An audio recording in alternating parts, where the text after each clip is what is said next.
Baik teman-teman sekalian, pada pagi ini semoga Allah berkahi kita lanjutkan kajian buku kita Sahih Hadis Qudsi, dan kita akan membahas judul baru lanjutannya, yaitu keutamaan berdoa dan sholat pada akhir malam. Jadi sebenarnya seperti nyambung dengan bahasan yang sebelumnya ya, tetapi memang bahasan sebelumnya panjang lebar kita jelaskan keutamaan, maka kita belum sempat menyelesaikan atau melanjutkan dengan bab ini. Ini bab bisa kita katakan berdiri sendiri dan kita coba akan bahas insya Allah hadis yang diangkat oleh penulis, tepatnya hadis nomor 113 atau urutan 113 dari awal mempelajari buku ini dengan sanad sahih. Bunyinya dari Abu Hurairah radhiyallahu anhu bahwa Rasulullah sallallahu alaihi wasallam bersabda, "Yanzilu Rabbuna tabaraka wa ta'ala kulla lailatin ila as-sama'id dunya hina yabqa thuluthul laylil akhir. Yaqul man yad'uni fa astajib lah, man yas'aluni fa u'tiyah, wa man yastaghfiruni fa aghfir lah." Rabb kita yang maha suci lagi maha tinggi turun pada setiap malam ke langit dunia ketika tersisa sepertiga malam terakhir. Seraya berfirman, "Siapa yang berdoa kepadaku, maka aku akan mengabulkannya. Siapa yang memohon kepadaku, maka aku akan memenuhinya. Dan siapa yang memohon ampunan, taubat kepadaku, maka aku akan mengampuni." Diriwayatkan oleh Bukhari, Muslim, Abu Dawud, Tirmidzi, Ibnu Majah, dan juga An-Nasai. Seperti biasa teman-teman sekalian, kita akan bedah hadis ini insya Allah menjadi atau mengambil darinya beberapa manfaat. Yang pertama, potongan hadis ini yang Nabi SAW mengatakan, "Yanzilu Rabbuna tabaraka wa ta'ala." Dimaksud dengan turunnya Tuhan kami atau Tuhan kita yang maha berkah dan maha tinggi. Kalimat Nabi SAW yanzilu mengisbatkan atau menetapkan sifat turunnya Allah. Kalau Allah subhanahu wa ta'ala benar-benar dengan kemahasempurnaannya ya, turun. Dan kita sudah tahu turun itu berarti dari atas ke bawah. Jadi ini menetapkan ada perbuatan Allah subhanahu wa ta'ala yang Allah lebih mengetahui seperti apanya, karena tugas kita mengimaninya. Dan tidak boleh kita mengalihkan maknanya. Mengatakan bukan Allah yang turun, tapi rahmatnya misalnya. Karena Nabi SAW memastikan dengan bahasa yang jelas, "Yanzilu Rabbuna tabaraka wa ta'ala." Berarti Tuhan kita turun, ya, yang maha tinggi dan maha berkah. Jadi ini bahasa turun ini adalah menandakan Allah subhanahu wa ta'ala, zat yang maha mulia, mendatangi kita. Ya, mirip dengan hadis yang sebelumnya sudah kita jelaskan, bagaimana Nabi SAW mengatakan, "Telah datang kepadaku Tuhanku." Sebenarnya untuk Allah subhanahu wa ta'ala ya, yang menyambut ya, hamba-hambanya dengan memberikan peluang mereka agar bisa ya, memohon kepadanya. Kemudian potongan yang kedua, kulla lailatin, setiap malam. Ya. Kalimat kulla laila berarti tidak tertinggal satu malam pun dari malam-malam dunia kecuali Allah subhanahu wa ta'ala turun ke langit bumi. Dan ini juga menandakan setiap harinya, setiap malamnya Anda punya peluang untuk bertemu dengan Tuhan Anda, Allah subhanahu wa ta'ala, untuk bermunajat tentunya kepadanya, walaupun tidak melihat secara zat. Dan Allah subhanahu wa ta'ala memang tidak terlihat oleh makhluknya di dunia, tapi akan terlihat di akhirat nanti.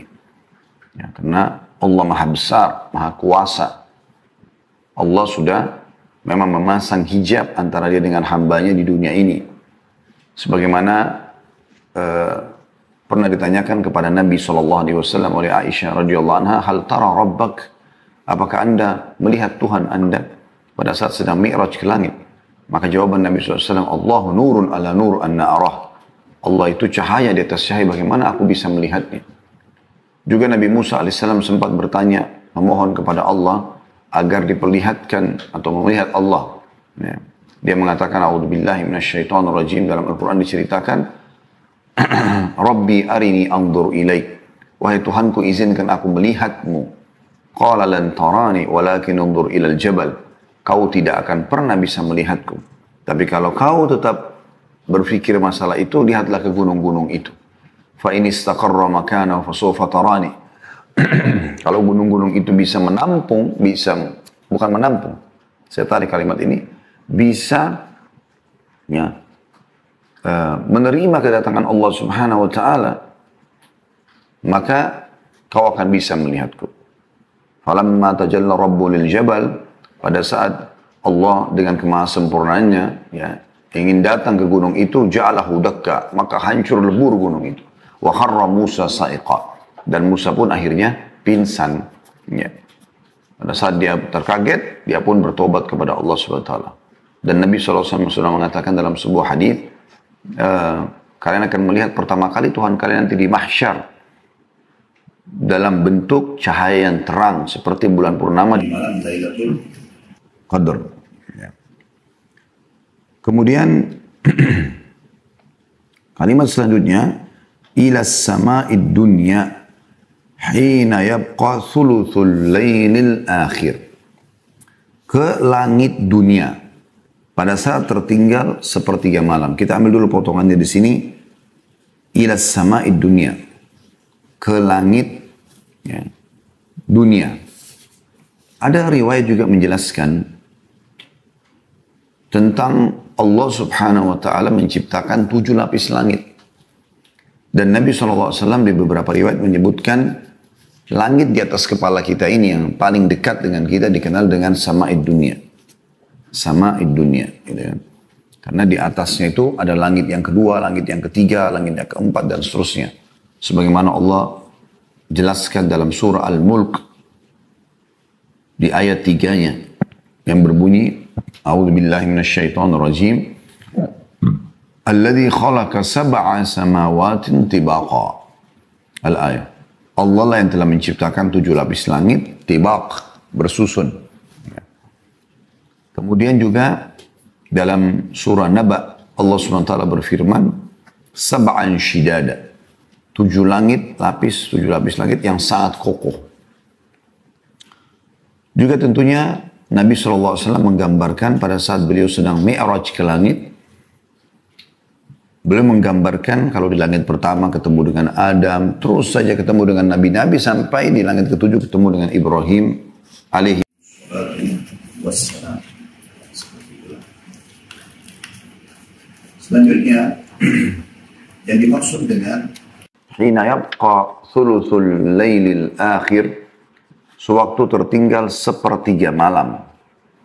Yang dimaksud dengan sepertiga malam, sebagian ulama menggambarkan malam itu kita mulai maghrib. Misal maghrib kita jam 6 sore misalnya. Subuh jam 5 pagi. Contoh saja ini. Dari ke jam 5 ini kurang lebih 11 jam. Nah 11 jam ini teman-teman dibagi 3. Jadi 6, 7, 8, 9, 10, 11, 12. Kemudian 1, 2, 3, 4, 5. Kurang lebih 11 atau 12 jam kalau kita hitungnya. Kalau kita hitung 12 jam, berarti 4 jam terakhir sebelum subuh. Dari jam 5 mundur 4 jam. Ya. 5, 4, 3, 2. Mulai jam 2 atau jam 1 malam sudah masuk sepertiga malam. Lalu yang menjadi inti bahasan kita sebenarnya dari hadis ini adalah firman Allah Subhanahu wa taala, yaqul may yad'uni fa astajibalah. Siapa di saat ini mau meminta kepadaku supaya aku berikan kepadanya. Wa may yas'aluni fa'utiyah. Dan siapa yang berdoa kepada aku terima pada saat ini. Dan siapa yang meminta kepada aku, minta apa saja selama kebaikan, aku akan penuhi. Wa man yastaghfiruni fa'aghfiralah. Dan siapa yang memohon ampun, aku akan mengampuninya. Ya, jadi ada 3 penawaran dari Allah Sang Pencipta kepada kita semua, dan itu terjadi di setiap malam, yaitu siapa yang memohon, meminta, silakan, aku akan berikan, berdoa. Siapa yang khusus meminta tolong, maka aku penuhi. Siapa yang memohon ampun, aku akan maafkan. Ini kalau kita simpulkan ketiganya, sebenarnya berbicara masalah doa. Dan dalam doa kita kepada Allah Subhanahu wa Ta'ala, kita akan memohon hajat kita, menyampaikan kebutuhan yang kita harapkan Allah penuhi, dari makanan, minuman, pakaian, pekerjaan, pasangan hidup, anak-anak, kebutuhan kita. Termasuk kebutuhan akhirat, minta masuk surga dan seterusnya. Sisi yang lain kita juga minta kepada Allah agar dilindungi dari keburukan-keburukan yang akan menimpa kita. Seperti misalnya fitnah, ya, penyakit, kayak zaman kita sekarang wabah, ya, dan seterusnya. Juga dalam doa kita seringkali kita panjatkan juga agar dimaafkan kalau kita punya kesalahan. Supaya Allah Subhanahu wa Ta'ala sebagai Sang Pencipta, Sang Raja yang sebenarnya ridho dengan kita. Ini semua kita simpulkan dia masuk dalam doa. Dalam doa. Baik teman-teman, kita akan coba bedah lebih dalam tentang masalah ini. Karena doa ini memang sebuah ibadah, bahkan dia inti dari ibadah. Kita coba sama-sama membuka, kalau Anda bisa membuka aplikasi Al-Quran di handphone Anda. Buka surah Ghafir. Surah nomor 40, ayat 60. Surah nomor 40, ayat 60. Yang bunyinya, A'udzubillahi minasyaitonirrajim. Wa qala rabbukum ud'uni astajib lakum. Innal ladzina yastakbiruna an ibadati sayadkhuluna jahannama dakhirin. Artinya, dan Tuhanmu hai Muhammad telah bertitah, berkalam, berdoalah kepadaku. Niscaya aku atau akan ku perkenankan. Niscaya akan ku perkenankan bagimu. Sesungguhnya orang-orang yang menyombongkan diri dari berdoa kepadaku atau menyembahku, akan aku masukkan ke dalam neraka Jahannam dalam keadaan hina dina. Ayat ini sangat jelas. Memang fokus ke masalah doa tadi. Doa ini teman-teman curhat kepada Allah. Bahasa lain saya, manja kepada Allah. Allah mau kita manja kepadanya. Tanda kutip ya. Merengek, mohon. Bahkan Allah suka kalau hambanya terus memohon kepadanya. Walaupun nikmat itu sudah diberikan. Tamak terhadap rahmat Allah, bagian daripada syariat kita. Misal, kita sehat, kita minta agar kesehatan itu ditambah. Kita kaya, minta kaya itu akan ditambah. Kita sudah punya pekerjaan, keturunan, pasangan, minta diberkahi. Ya. Tamak terhadap rahmat Allah Subhanahu wa Ta'ala. Makanya dalam Al-Fatihah saja kita kalau sholat sering mengulangi ihdinas siratal mustaqim, ihdinas siratal mustaqim. Doa terus. Mohon kepada Allah Subhanahu wa Ta'ala agar terus dipandu, berikan jalan yang benar. Gitu. Dan di sini juga Allah memastikan, berdoalah kepadaku, niscaya aku atau akan kuperkenankan bagimu. Sebaliknya, Allah justru murkah kepada orang-orang yang tidak mau berdoa kepadanya, seakan-akan tidak butuh dengan Sang Pencipta. Tentu Allah raja yang berbeda dengan raja-raja manusia. Raja manusia, makin orang tidak minta padanya, dia makin senang. Gitu kan? Karena dia berharap hartanya tidak berkurang di sana. Tapi Allah Subhanahu wa Ta'ala berbeda. Dia justru nyuruh kita untuk mohon kepadanya. Dia suruh kita tamak terhadap rahmatnya. Makanya Allah justru marah kalau kita tidak berdoa. Dianggap sombong oleh Allah Subhanahu wa Ta'ala. Makanya dikatakan, innal ladzina yastakbiruna an ibadati. Sesungguhnya orang yang sombong terhadap berdoa kepadaku, menyembah kepadaku, maka pasti aku akan masukkan ke dalam neraka Jahannam dalam keadaan hina dina. Baginda Nabi SAW mengingatkan masalah doa, mengatakan ad-du'a huwal ibadah. Doa itu adalah inti ibadah. Ya. Jadi kalau Anda sudah sering berdoa, berarti diikuti dengan keimanan Anda kepada Allah, otomatis. Nah, mungkin Anda memanjatkan sesuatu yang Anda tidak yakin, gitu kan? Dalam arti kata keberadaannya Allah SWT. Kemudian juga dengan berdoa, berarti memang Anda sudah minta kepada pemilik segala sesuatunya. Karena kalau kita sehat, yang miliki kita Allah, yang miliki kesehatan itu Allah, yang bisa mempertahankan dan menambahnya Allah. Kalau kita sakit, maka yang miliki kita Allah, yang miliki juga ya, penyakit itu adalah Allah, yang bisa menyembuhkan juga Allah. Juga Anda dari sisi yang lain, yang ketiga adalah menolak semua sesembahan selain Allah. Otomatis, ya. Anda tidak perlu berdoa lagi, memohon kepada selainnya. Juga sabda Nabi SAW dalam riwayat Tirmidzi, "Man lam yad'ullah yaghdab alaih." Siapa yang tidak memohon kepada Allah, justru Allah murka padanya. Ya. Juga dalam riwayat Tirmidzi disebutkan Nabi SAW bersabda, tidak ada sesuatu yang paling mulia di sisi Allah melebihi doa. Doa ini teman-teman sekalian, baik Anda lihat jawabannya atau belum Anda lihat jawabannya, tetap dia ibadah. Anda akan panen dalam bentuk pahala pada hari kiamat. Jadi nggak ada keraguan untuk terus berdoa kepada Allah Subhanahu wa Ta'ala. Ya. Ibnu Hajar coba menjelaskan bahwa Imam At-Taibi berkata, sebaiknya hadis Nu'man secara bahasa artinya berdoa menunjukkan, hadis Nu'man tadi itu hadis tentang masalah doa itu adalah inti ibadah. Ya. Siapa yang tidak berdoa maka Allah murka padanya. Ya. Kata beliau harusnya difahami artinya berdoa menunjukkan sikap berendah atau berserah diri dan membutuhkan Allah, karena tidak dianjurkan ibadah selain berserah diri dan tunduk kepada pencipta serta merasa butuh kepada Allah. Oleh karena itulah Allah menutup dengan firman-Nya, sungguhnya orang yang menyombongkan diri dari menyembahku atau berdoa kepadaku. Dalam ayat ini orang yang tidak mau tunduk dan berserah diri kepada Allah disebut dengan orang yang sombong. Sehingga berdoa mempunyai keutamaan di dalam ibadah, dan ancaman bagi mereka yang tidak mau berdoa adalah hina dina. Disebutkan dalam Fathul Bari, jilid 11, halaman 98. Ada hal yang perlu Anda tahu dalam berdoa teman-teman, ada namanya tahapan berdoa. Rasulullah SAW bersabda, tidak seorang muslim pun di muka bumi ini berdoa pada Allah kecuali Allah akan menjawabnya. Gak ada doa yang Anda panjatkan yang Allah tidak jawab.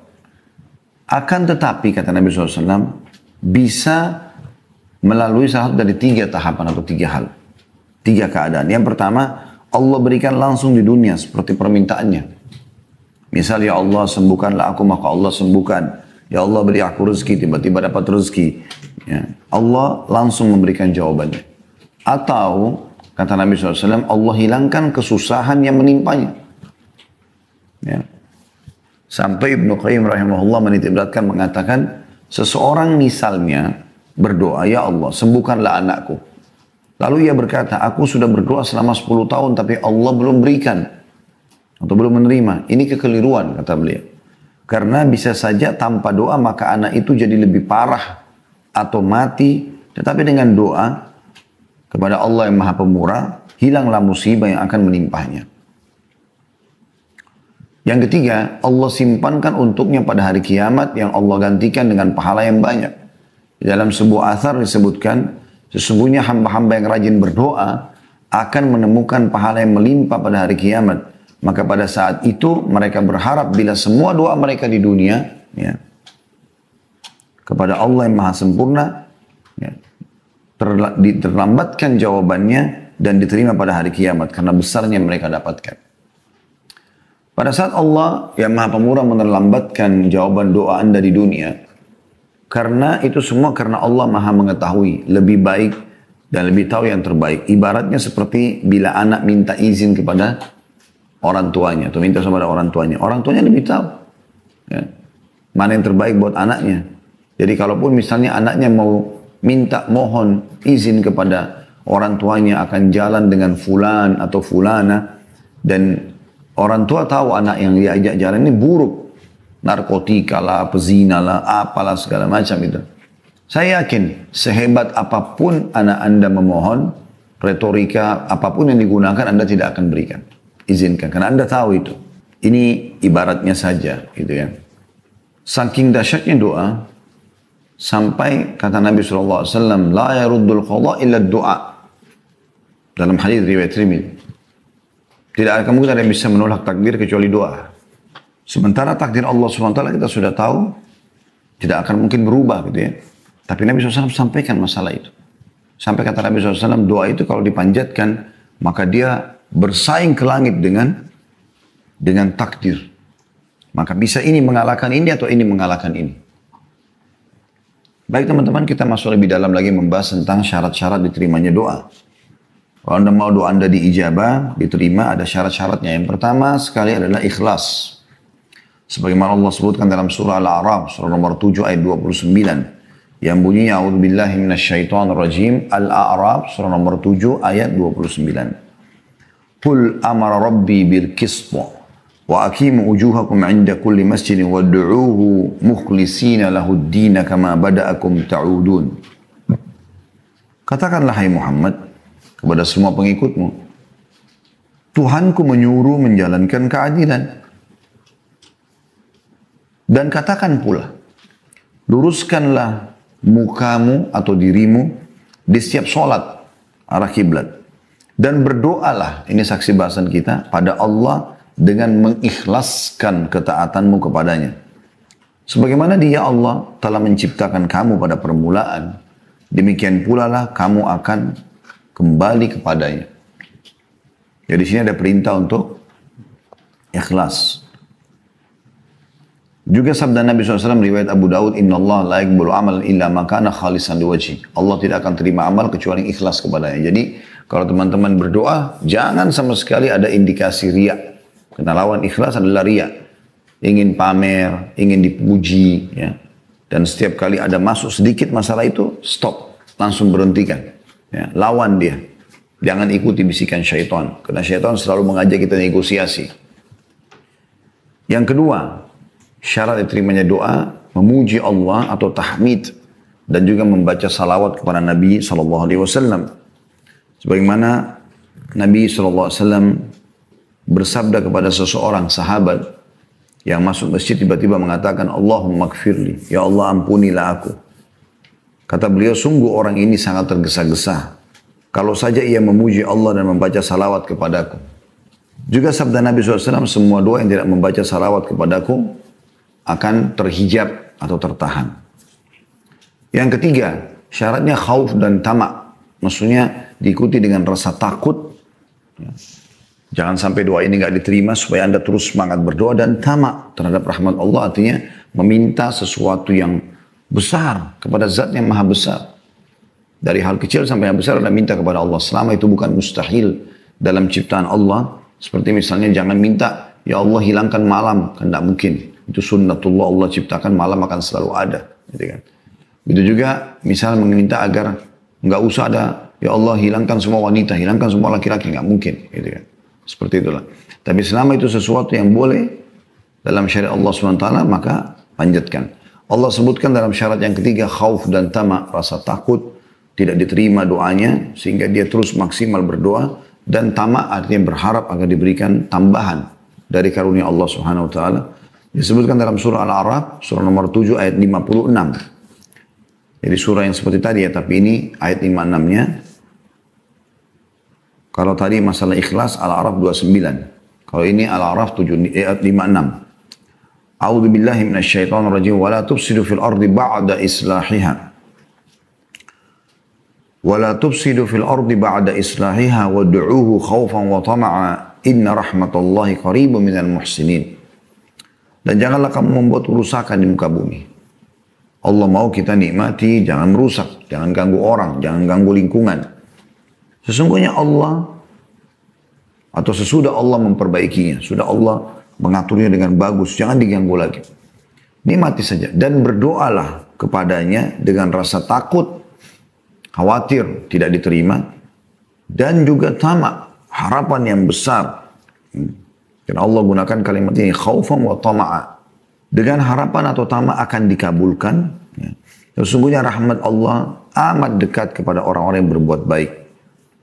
Yang keempat, menggunakan Asma'ul Husna, nama-nama dan sifat-sifat Allah yang mulia.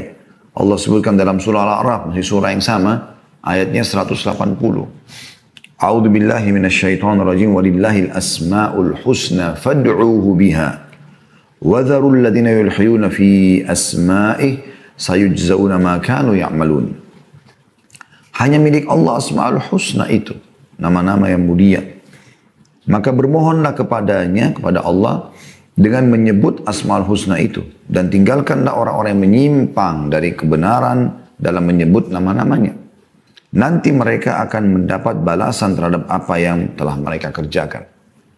Jadi makna daripada ayat ini, gunakan nama-nama. Misalnya, Ya Ghafur, wahai zat yang maha pengampun, Ighfirli, maafkanlah aku. Wahai zat yang maha agung, Ya Azim, Azim sya'ni, agungkanlah perkaraku atau urusanku. Maksudnya, buatlah aku jadi punya kedudukan, punya jabatan, punya harta, punya nama harum, dan seterusnya. Misalnya, Tawwab, wahai zat yang menerima taubat hambanya, Tub alaiya, terimalah taubatku. Kemudian juga yang lainnya, Ar-Rahman, Ar-Rahim, yang maha pengasih lagi maha penyayang. Irhamni, kasihanilah aku. Ya Razzaq, wahai zat pemberi rezeki, Urzukni, berikanlah aku rezeki, dan seterusnya. Yang kelima, makanan, minuman, pakaian halal. Ini syarat terimanya doa. Dalam sebuah hadits Bukhari, kata Nabi SAW, sesungguhnya ada seseorang yang memohon pada Allah dalam keadaan badannya kurus, kumuh, dan tidak menggunakan alas kaki. Tetapi bagaimana Allah menerima sementara makanan, minuman, juga pakaiannya haram. Yang keenam, tidak meminta yang haram. Kalau tadi itu makanan, minuman, pakaian haram. Kalau ini tidak meminta yang haram. Nabi SAW bersabda, sungguhnya Allah itu suci, tidak menerima kecuali yang suci dan bersih. Inna Allah tayyibun la yakbalu illa tayyiba. Dan juga dalam hadis yang lain, Inna Allah jamilun yuhibbul jamal. Allah itu indah, sempurna, suka semua itu. Dan masuk dalam maknanya adalah tidak memohon yang haram, karena yang haram itu tidak suci. Yang ketujuh, syarat diterimanya doa adalah muslim. Adalah muslim, sebagaimana sabda Nabi SAW pada saat ada beberapa Yahudi yang lewat di hadapan beliau lalu mengatakan, Assalamualaikum, kematian buat kalian. Maka Aisyah marah sambil mengatakan, kematian untuk kalian, dan semoga Allah memberikan kalian laknat. Kata Nabi SAW, wahai Aisyah, pelan-pelan lah, alaiki birrifq, lembut aja. Kata dia, ya Rasulullah, tidak anda dengar apa yang mereka berdoa? Sampaikan. Kata Nabi SAW, tidak kau dengar bagaimana jawabanku?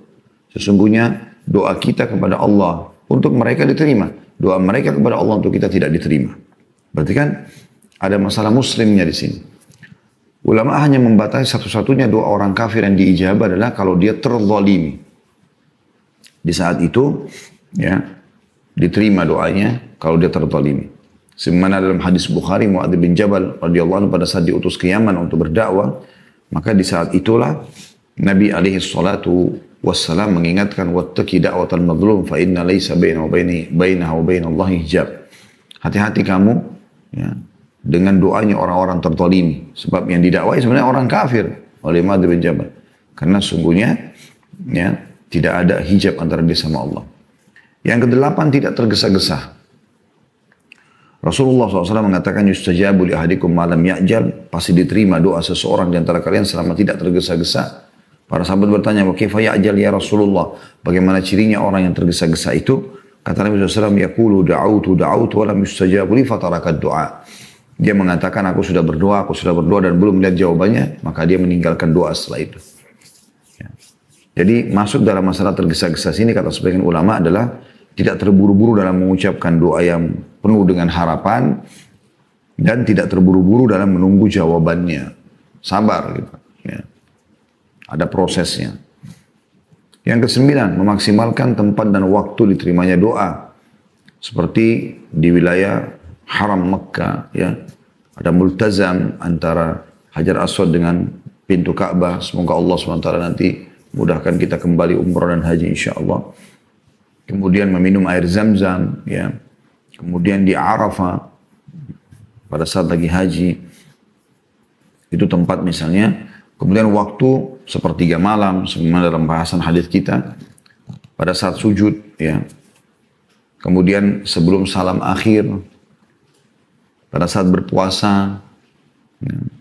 Baik itu sementara puasa ataupun pada saat nanti menjelang buka puasa, sebagaimana insya Allah kita juga akan masukin sebentar lagi Ramadan. Semoga Allah mudahkan insya Allah dan berkahi waktu dan juga ya, ibadah kita.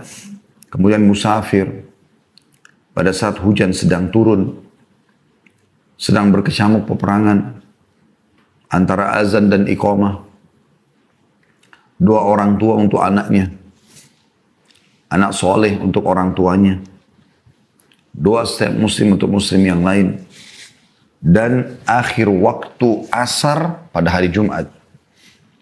Ini kurang lebih yang disebutkan dalam riwayat-riwayat. Kalau tertinggal sepertiga malam, hadis tadi yang sudah kita sebutkan. Saat sujud adalah hadis Nabi SAW riwayat Bukhari, akrabu abdu ila rabbih wa huwa sajid. Wa aktsiru fihi doa. Paling dekatnya seorang hamba dengan Allah pada saat dia sujud, berbanyak doa. Ya. Kemudian sebelum salam akhir, setelah Nabi SAW ajarkan doa-doa sebelum salam, beliau mengatakan setelah itu, faliyadu umaisya, boleh orang berdoa apapun yang dia inginkan. Berpuasa, ya. Dan juga musafir digabungkan dalam hadis. Ya. Sebenarnya orang puasa juga ada riwayat sendiri. Kata Nabi SAW, sesungguhnya orang yang puasa ya, memiliki waktu yang diijabah oleh Allah Subhanahu Wa Taala.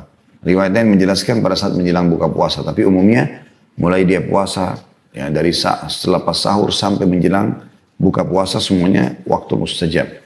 Musafir pun begitu, kata Nabi SAW, dua yang tidak ragu lagi doanya diijabah atau tidak ditolak, yaitu orang yang berpuasa dan musafir. Juga pada saat hujan sedang turun, pernah hujan turun, Nabi SAW mengatakan ini rahmat Allah sedang turun, berdoalah. Pada saat perang lagi berkecamuk, kata Nabi SAW dalam sebuah hadis yang sahih, ya, bahwasanya di seperti keadaan inilah pada saat perang lagi berkecamuk, doa tidak ditolak. Kemudian juga antara azan dan iqamah sudah masyhur, kata Nabi SAW dalam hadis, tidak akan ditolak doa antara azan dan iqamah. Doa orang tua buat anaknya, ya, sabda Nabi SAW, termasuk doa yang mustajab adalah doa orang tua buat anaknya. Ya. Makanya orang tua tidak boleh sembarangan mengucapkan kata-kata yang buruk sehingga menjadi doa buat anaknya. Begitu juga anak soleh yang mendoakan orang tuanya. Kita tahu dalam hadis yang masyhur kan, kalau anak Adam meninggal dunia terputus sumber pahalanya kecuali dari tiga, sedekah jariah, ilmu bermanfaat, atau anak soleh yang mendoakan. Itu juga doa setiap muslim untuk muslim yang lain. Kata Nabi SAW dalam hadis sahih, doa muslim terhadap untuk muslim yang lain ala zahril ghaib, tidak bertemu, tidak berhadapan, dia doakan saudaranya dari tempat lain pada saat dia lagi sholat, pada saat selepas sholat, pada saat antara azan dan iqamah dan seterusnya. Dan juga akhir waktu asar atau di selepas asar di waktu hari Jumat. Boleh juga di hari Jumat, ya. Semoga Allah SWT juga kembalikan kita bisa Jumat lagi seperti biasa. Itu terjadi juga di saat khatib lagi duduk di khutbah kedua sampai diiqamahkan sholat. Dan ini dua-dua ada riwayatnya. Kata Nabi SAW, hari Jumat ada 12 waktu, tidak ada seorang muslim yang berdoa pada saat itu kecuali diijabah. Dan fokuslah ya, pada saat khatib sedang duduk ya, di khutbah kedua sampai diiqamahkan sholat. Riwayat lain, Jumat itu 12 waktu, ya, atau seperti itu lafadznya. Saya tidak terlintas sekarang tepat lafadznya, tapi Nabi SAW mengatakan bahwasanya ya, waktu mustajab ya, di hari Jumat itu adalah selepas asar sampai terbenam matahari. Ada banyak kisah-kisah tentang mustajabnya doa Nabi SAW dan itu terlalu banyak bahasanya tentunya. Tapi di antaranya pernah ada seseorang datang kepada Nabi SAW, Nabi lagi khutbah Jumat, kemudian orang ini tiba-tiba teriak-teriak mengatakan, ya Rasulullah dari luar masjid. Maka Nabi SAW mengatakan, malak, ada apa dengan kamu? Lagi khutbah, dia berhentikan khutbah. Orang lagi hening mendengarkan khutbah Nabi SAW. Maka dia mengatakan, telah terputus jalan-jalan, mati hewan-hewan ternak kami, bahkan kering, kami pun tidak bisa minum, tidak bisa masak segala macam. Tidak ada air. Mohonlah kepada Allah, seakan-akan dia mau mengatakan, mumpung anda di atas mimbar, mohon kepada Allah supaya turun hujan. Maka kata Anas bin Malik perawi hadits ini radhiyallahu anhu, Pada saat itu saya melihat ke langit karena masjid Nabi itu tidak ada atapnya. Langit seperti kaca, nggak ada awan. Kalau tidak ada awan, tidak hujan. Karena air dibawa oleh awan dengan hikmah Allah turunlah hujan dari situ. Semana Allah sebutkan dalam ayat-ayat Al-Quran. Dan kita sudah tahu prosesnya memang seperti itu. Maka kata Anas bin Malik, Nabi SAW pun berdoa dengan mengucapkan 2 kali, Allahumma agithna, Allahumma agithna. Ya Allah berikanlah kami hujan, berikanlah kami hujan. Maka tiba-tiba kata Anas bin Malik, belum khutbah Nabi SAW selesai, kecuali Madinah sudah dipenuhi dengan awan-awan yang gelap, lalu turunlah hujan lebat. Dan kami tidak melihat matahari selama sepekan. Jumat setelahnya datang orang yang sama lagi, dari luar masjid mengucapkan lagi kalimat yang sama. Ya Rasulullah, ya Rasulullah. Kata Nabi SAW, ada apa lagi? Dia mengatakan, ya Rasulullah, terputus jalan-jalan kami. Hewan-hewan kami bisa binasa, kami pun bisa binasa. Karena ini banjir sekarang, hujan terus. Mohon kepada Allah agar diberhentikan. Maka ini salah satu mujizat Nabi SAW. Beliau pun berdoa, ya Allah jadikanlah hujan ini kebaikan buat kami, bukan masalah buat kami. Ya Allah alirkanlah air hujan ini ke, dari gunung, ke lembah-lembah, dan ke tempat-tempat tumbuhnya pohon-pohon gitu kan. Supaya ada resapan gitu ya. Lalu Nabi SAW kata Anas bin Malik menunjuk ke awan-awan yang ada di atas kota Madinah, dan tidak ada satupun awan ditunjuk oleh Nabi SAW kecuali bubar. Artinya tidak ada lagi awan pada saat itu.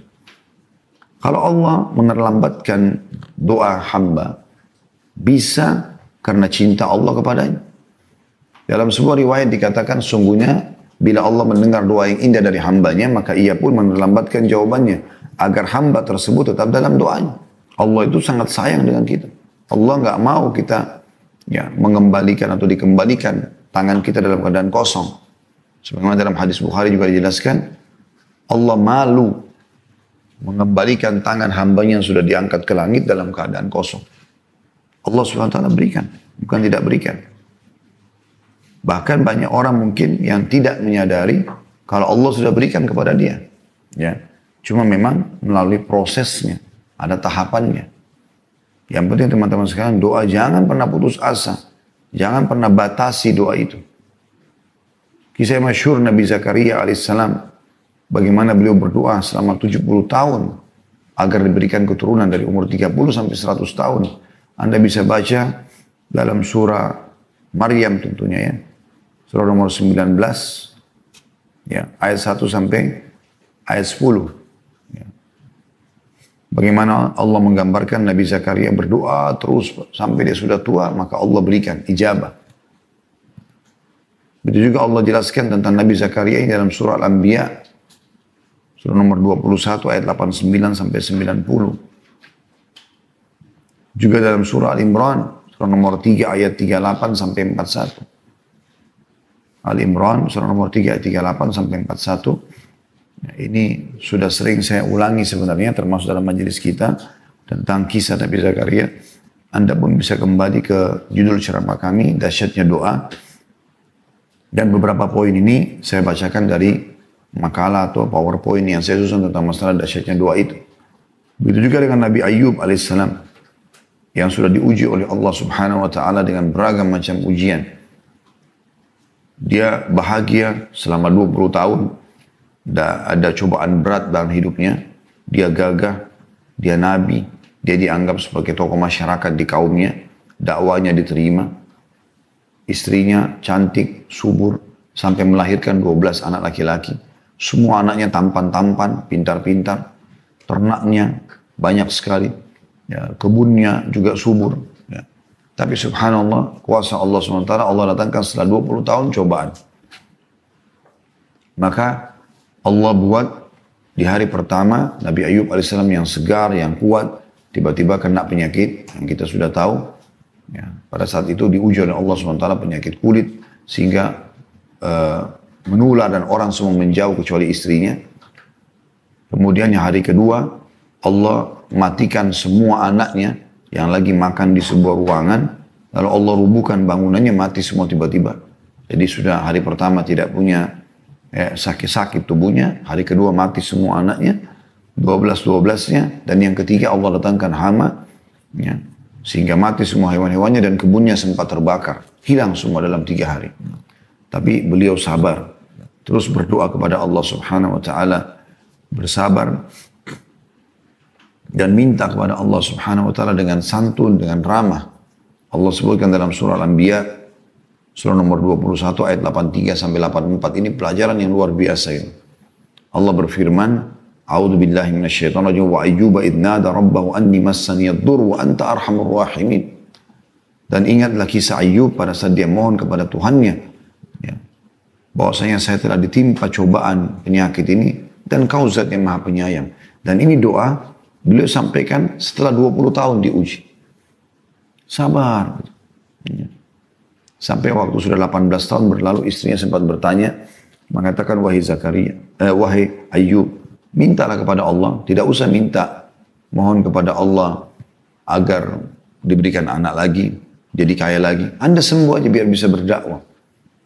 Maka Nabi Ayub bertanya pada istri, berapa tahun kita bahagia? Kata istrinya 20 tahun. Berapa lama kita sekarang melalui cobaan? Kata istrinya 18 tahun. Kata Nabi Ayub, saya masih malu minta sama Allah. Maka setelah itu dia minta kepada Allah setelah 20 tahun dan dia mengucapkan kalimat yang mulia ini.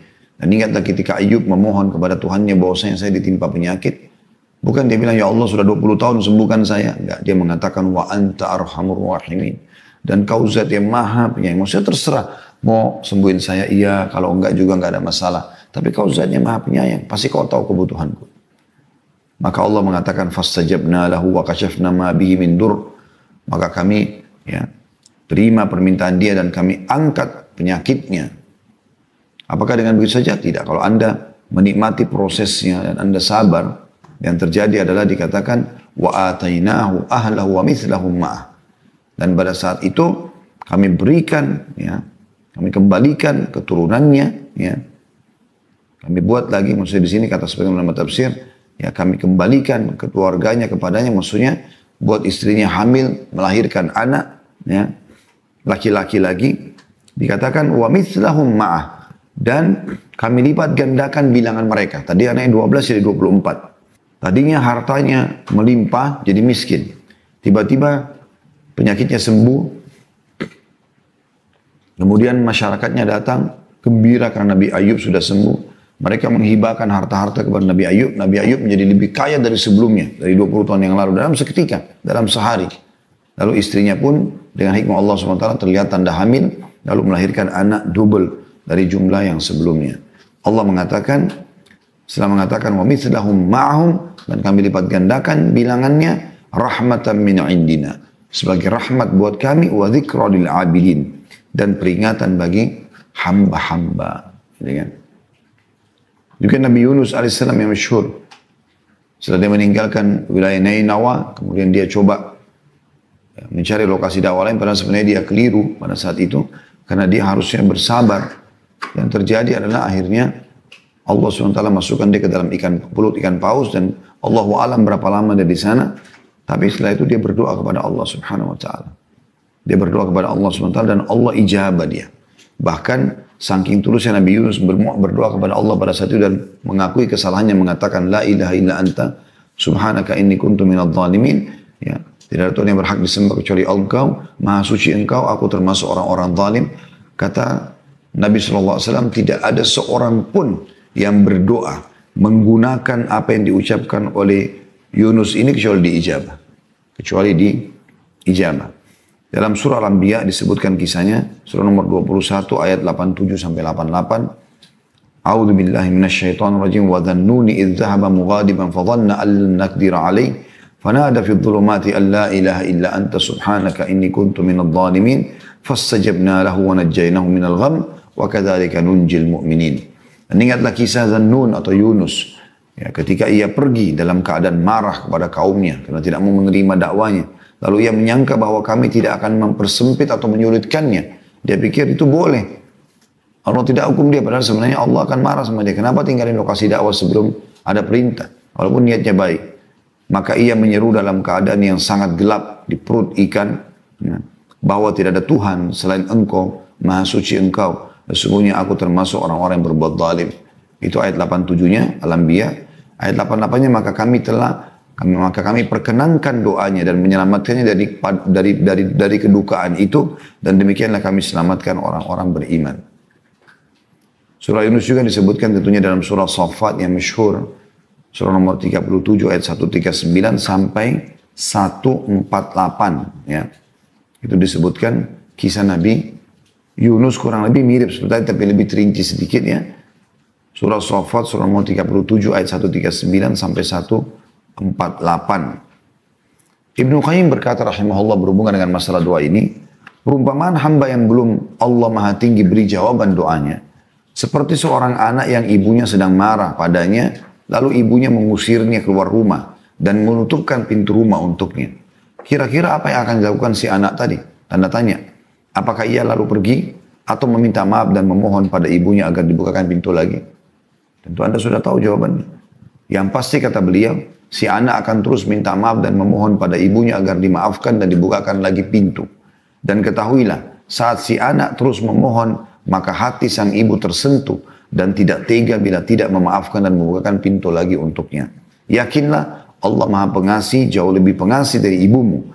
Maka bila belum kelihatan jawaban doa, maka lebih giatlah dalam berdoa lagi. Dan teman-teman sekalian banyak sekali doa-doa pilihan dan ini saya sarankan teman-teman hafal doanya.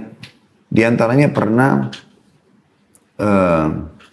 seseorang ya, berkata kepada Nabi SAW, ya Rasulullah, doa udah terlalu banyak.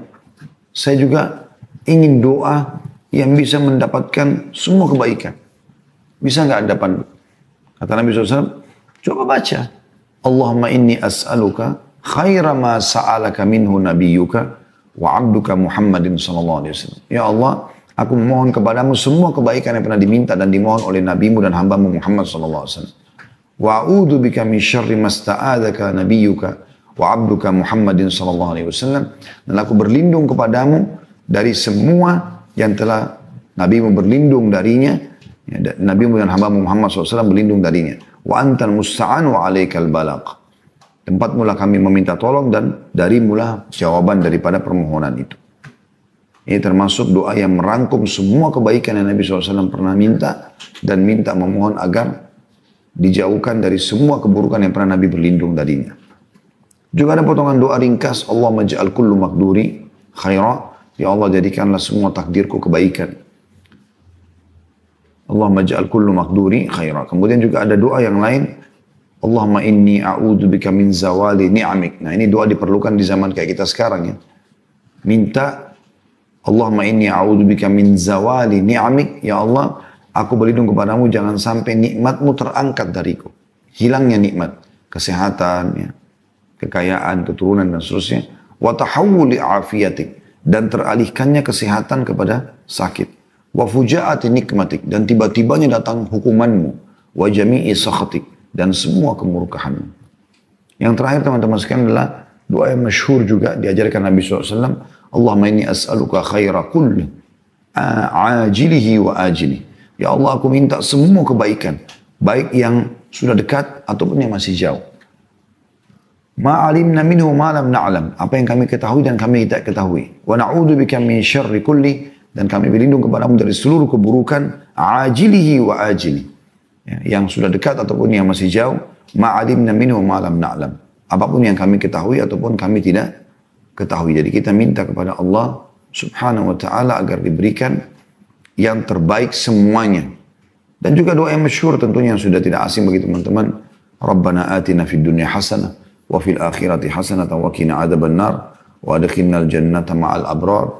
Ya Aziz, Ya Ghafar, Ya Rabbal Alamin. Di setiap tawaf kita disuruh ulangi 7 kali tawaf, selalu bacain Rabbana atina fid dunya hasanah, berikanlah kami seluruh kebaikan di dunia, wa fil akhirati hasanah, seluruh kebaikan di akhirat, wa qina adzaban nar, dan jauhkanlah kami dari siksa api neraka, wa adkhilnal jannata ma'al abrar, dan masukkanlah kami ke dalam surga bersama dengan orang-orang yang patuh.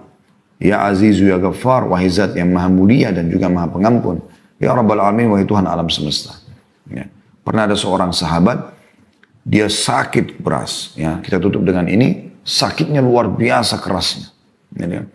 Dan orang-orang pun pada heran, belum ada orang kena penyakit seperti itu. Teriak-teriak kesakitan segala macam. Sampai Nabi SAW menjenguknya.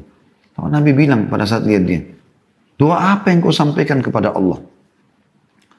Dia bilang, ya Rasulullah, saya bilang, Ya Allah, kalau seandainya ada hukuman yang engkau akan timpakan atas dosa-dosaku, dosa-dosa di dunia, di akhirat nanti, maksudnya dengan dosa di dunia aku buat, di akhirat aku akan dihukum, maka majukanlah di dunia. Jadi hanya dia sakit seperti ini, kena hukuman akhirat dia minta dimajukan. Kata Nabi SAW, subhanallah, maha suci Allah. Kenapa kau tidak akan mampu menampung itu? Kenapa kau tidak baca Rabbana atina fid dunya hasanah wa fil akhirati hasanah wa qina adzabannar? Itu yang kau minta, minta kebaikan. Termasuk kebaikan dimaafkan kesalahanmu. Jadi tidak usah dihukum seperti itu. Allahu a'lam. Baik, bahasan kita teman-teman sekalian tentang masalah sepertiga malam, artinya salah satu waktu yang mustajab doa. Dan di saat-saat sekarang adalah saat-saat di mana kita hidupkan malam-malam kita dengan sholat malam, dengan berdoa, apalagi dengan keadaan waktu sekarang cukup banyak. Waktu kita di rumah, kita harusnya tidak boleh lagi luputkan malam hari. Kalau Anda belum terbiasa sholat malam lengkap, 8 rakaat dengan witir 3, minimal 2 rakaat. Menjelang azan subuh, hidupkan. Dan sebentar lagi akan masuk Ramadan. Walaupun misalnya kita belum bisa tarawih di masjid, nah kita bisa tarawih di rumah, yang merupakan sholat malam yang dimajukan. Maka jangan sia-siakan. Anda juga akan bangun makan sahur. Itu waktu mustajab doa. Jangan hanya habiskan waktu dengan makanan dan minuman juga tontonan. Tapi berdoa, itu mustajab. Bayangkan teman-teman kalau Anda punya hajat dengan salah satu orang di dunia, lalu dia mengatakan, misal presiden mengatakan datanglah ke istana saya atau ke kantor saya jam 6 pagi. Syaratnya lagi kau harus jalan kaki. Bawa ini dan itu. Maka saya akan kasih apa yang kau minta. Misal dia meminta dibebasin tanahnya, dia meminta dikasih jabatan. Saya yakin orang akan berbondong-bondong ke situ. Subhanallah. Allah datang sepertiga malam ke rumah kita tanda kutip di dunia, ya, di bumi ini, lalu menanyakan lagi, apa hajat kalian? Ada salah yang kalian lakukan mau minta maaf sama saya? Ya. Ada enggak pertolongan yang kalian butuhkan? Maka saya akan berikan. Jangan disia-siakan semua ini.